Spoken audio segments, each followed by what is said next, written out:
राधे राधे दोस्तों। आज की जो कहानी है, कंजूस जाट जाटनी और भूखे गांव वाले। कहानी बहुत ही मजेदार होने वाली है, इसलिए कहानी को लास्ट तक जरूर सुनिए। तो चलिए कहानी शुरू करते हैं। एक गांव में एक जाट और जाटनी रहते थे। दोनों के कोई औलाद तो थी नहीं। वे दोनों गाय भैंसों को पालते और खेती बाड़ी करके अपना जीवन गुजारा करते। एक दिन जाट की एक गाय और उसकी बछड़ी खेतों में चढ़ते चढ़ते कहीं दूर निकल गई। शाम तक जाट ने इंतजार किया, लेकिन गाय और बछड़ी वापस ना आई। जाट ने जाटनी से कहा, अरे भाग्यवान, सुनती हो, आज तो गाय और बछड़ी वापस ही नहीं आई। अब हम दोनों क्या करेंगे? दोनों निकल पड़े गाय को ढूंढने। पूरा गांव छान मारा, गांव के आखिरी छोर तक ढूंढ लिया, लेकिन गाय उन्हें कहीं नजर न आई। निराश होकर वापस लौट ही रहे थे कि रास्ते में एक मंदिर था। दोनों ने सोचा, चलो भगवान से अर्जी लगाई जाए। दोनों मंदिर में चले गए। जाट ने भगवान से कहा, हे भगवान, अगर मेरी गाय और बछड़ी वापस आ जाए तो मैं आज की आज ही 5 ब्राह्मणों को जिमा दूंगा। ये बोलकर दोनों वापस मंदिर से आने लगे। जैसे ही थोड़ी दूर चले, दूर से उनको गाय और बछड़ी वापस आती नजर आई। जाट खुश होकर जाटनी से बोला, देखो देखो, भगवान ने हमारी कितनी जल्दी सुन ली। गाय वापस आती नजर आ रही है। दोनों बड़े खुश हुए। गाय को और बछड़ी को ले गए अपने साथ साथ घर की तरफ। जाट ने कहा, अब तो कल की कल ही मुझे ब्राह्मणों को भोजन करवाना पड़ेगा। दोनों के 5 ब्राह्मण जिमा देंगे। जाटनी ने कहा, वो तो ठीक है जी, लेकिन दोनों के 5 ब्राह्मण कैसे जिमाएंगे? आधे गाय के करेंगे और आधे बछड़ी के करेंगे। फिर भी बचा एक ब्राह्मण, तो हम आधा ब्राह्मण कहाँ से लाएंगे? जाट ने कहा, हाँ, बात तो तेरी ठीक है। चल ऐसा करते हैं, 5 की जगह हम 4 ही जिमा देते हैं। जाटनी ने कहा, हाँ जी, ये ठीक रहेगा। फिर थोड़ी सी दूर आगे बढ़ते हैं और जाट कहता है, भाग्यवान, ये बछड़ी तो अभी छोटी है। 2 ब्राह्मण गाय के और 2 ब्राह्मण बछड़ी के तो ज्यादा रहेंगे, इसलिए बछड़ी का तो हम एक ही ब्राह्मण जिमा देते हैं। जाटनी ने कहा, हाँ, ये बात भी सही है। थोड़ी सी दूर आगे बढ़े।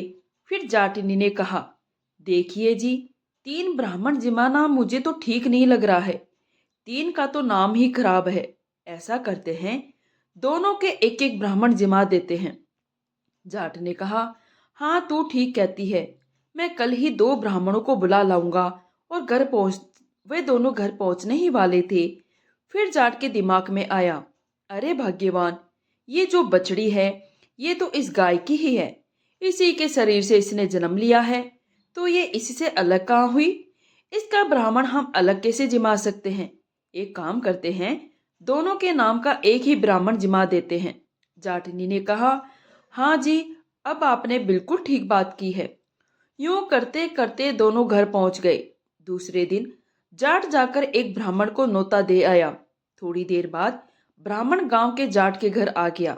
जाट बेटा ब्राह्मण से बातें कर रहा था और जाट की घरवाली उसके लिए खाना बना रही थी। थोड़ी ही देर में उधर से एक पंडा गुजरा।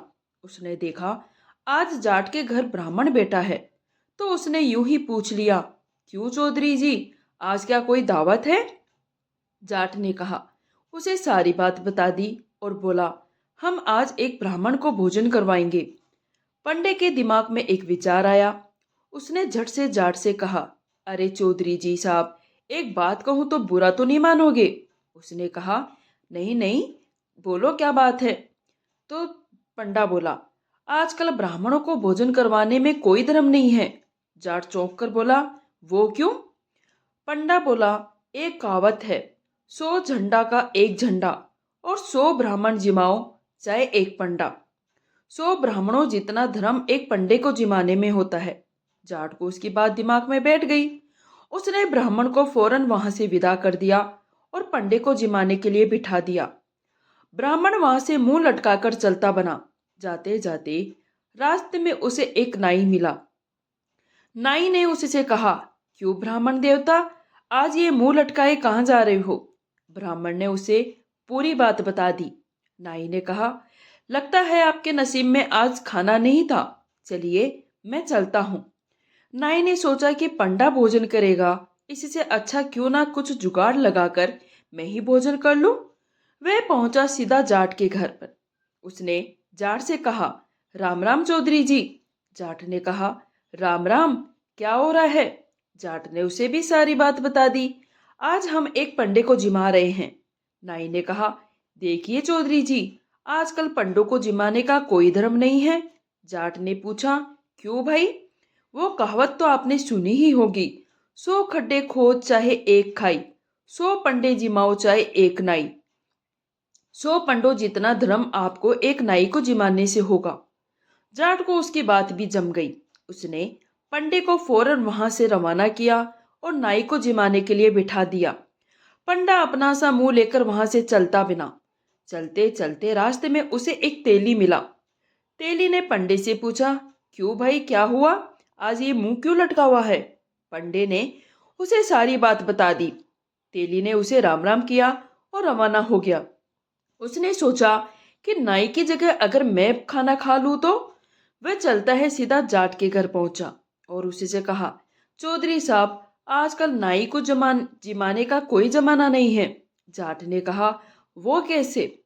उसने कहा, तेली बोला, वो कहावत तो आपने सुनी ही होगी, 100 गुड़ की डली लो चाहे एक भेली, 100 नाई जिमाओ चाहे एक तेली।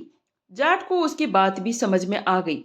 उसने कहा, ठीक है भाई, आओ तुम ही बैठ जाओ। उसने नाई को भी रवाना किया और तेली को जिमाने के लिए बिठा दिया। नाई भी उदास होकर चलता बना। नाई को रास्ते में चलते चलते मिला खाती। उसने नाई से पूछा, क्यों भाई, क्या हुआ, आज ये मुंह क्यों लटकाए हुए है। नाई ने उसे सारी बात बता दी। खाती ने कहा, तेरे नसीब में आज का भोजन नहीं है, चल तू भी यहाँ से चला जा। खाती चलता है, चलते चलते सोचने लगा, क्यों ना आज उसकी जगह मैं ही जिम लूं। वह पहुंचा चौधरी के घर। उसने चौधरी से कहा, राम राम चौधरी जी, और क्या हो रहा है। चौधरी ने बताया, तेली को जिमा रहे हैं। भाई, उसने कहा, आजकल तेली को जिमाने का कोई जमाना नहीं है, कोई धर्म नहीं है। आपने वो कहावत तो सुनी होगी, 100 हाथियों का स्वादु एक हाथी, और 100 तेली जमाओ चाहे एक खाती। जाट को उसकी बात बिल्कुल अच्छी लगी। उसने कहा, चल ठीक है। उसने तेली को रवाना किया और खाती को जिमाने के लिए बिठा दिया। तेली भी उदास मन होकर वहां से चलता बना। चलते चलते तेली को रास्ते में कुम्हार मिला। कुम्हार ने जब उसे उदास देखा तो पूछा, भाई क्या बात है। तेली ने उसे सारी बात बता दी। कुम्हार ने सोचा, क्यों ना उस खाती की जगह मैं ही जिम लूं। वो भी चला और सीधा पहुंचा चौधरी के घर। चौधरी से बोला, राम राम पटेल जी। चौधरी ने कहा, राम राम भाई, आओ। उसने कहा, क्या हो रहा है। चौधरी ने कहा, अरे भाई कुछ नहीं, एक खाती को जिमा रहे हैं। कुम्हार बोला, आजकल खाती को जिमाने का जमाना नहीं है। मतलब, आपने वह कहावत तो सुनी होगी, 100 सैनिक बराबर एक सरदार और 100 खाती बराबर एक कुम्हार। जाट को उसकी बात भी अच्छी लगी। उसने कहा, ये तो बहुत अच्छी बात है। उसने खाती को फटाफट वहां से रवाना किया और कुम्हार को बिठा लिया। जिमाने के लिए इतनी ही देर में जाट की घरवाली रसोई में से आई। जब उसने देखा ब्राह्मण की जगह वहां पर एक कुम्हार बैठा है, तो उसने जाट से पूछा, ए जी, और ये क्या, ये कुम्हार कैसे बैठा है। जाट ने उसे सारी बात बता दी। जाटनी ने कहा, आप भी बड़े बेवकूफ हो, कहाँ इनकी बातों में आ गए। दोनों ने मिलकर राय मशवरा किया और कुम्हार को भी वहां से रवाना कर दिया। कुम्हार ने पूछा, क्या हुआ चौधरी जी, मुझे तो जिमाइए। उसने कहा, 52 बुद्धि सब जात और 56 बुद्धि सबसे बड़ा जाट। मैं खुद ही जिम लूंगा और खुद ही मेरा पुण्य धर्म खुद कर लूंगा। तुम सब यहाँ से रवाना हो। धन्यवाद। यूं करते करते जाट खुद ही घर में जिम लिया और उसने कोई ब्राह्मण को भोजन नहीं करवाया। दोस्तों, कहानी यहीं समाप्त होती है। अगर आपको पसंद आई हो तो प्लीज़ इसे लाइक कर दीजिए, शेयर करना ना भूले, और चैनल पर नए हैं तो प्लीज़ सब्सक्राइब कर लीजिए, क्योंकि मैं रोज़ आपके लिए ऐसी ही अच्छी अच्छी कहानियाँ लेकर आती रहूँगी। कहानी सुनने के लिए आप सभी का दिल से धन्यवाद।